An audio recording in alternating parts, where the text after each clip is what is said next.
Breaking news. Breaking news. Breaking news. France, Forum mondial bâtiment et climat. Merci de rester sur CNN.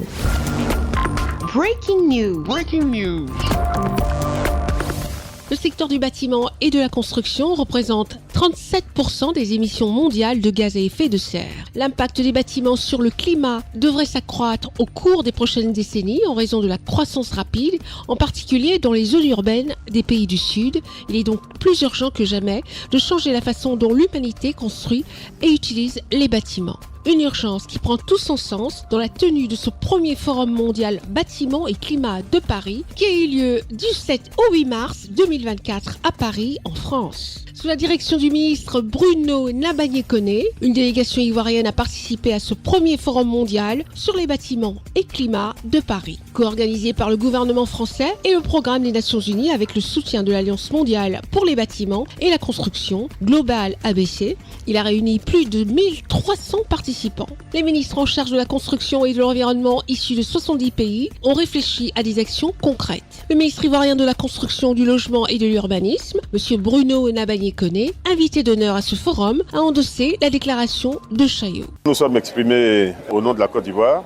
pour dire notre soutien fort à cette déclaration de Chaillot, mais nous nous sommes également exprimés au nom des membres de l'Alliance que nous conduisons au niveau africain. Donc nous continuons d'être dans cette mouvance-là, de porter la voix africaine pour tout ce qui concerne l'action des ministres en charge de l'urbain dans le domaine climatique. Les ministres signataires de la déclaration de Chaillot ont rappelé qu'avec l'accélération du changement climatique, les bâtiments seront de plus en plus exposés aux risques liés au climat. Ces risques touchent en particulier les pays et villes en voie de développement. D'après le ministre ivoirien de la construction, du logement et de l'urbanisme, M. Bruno Nabagné-Koné, derrière l'enjeu climatique se trouve un enfouissement économique qui nécessite l'implication des décideurs locaux africains.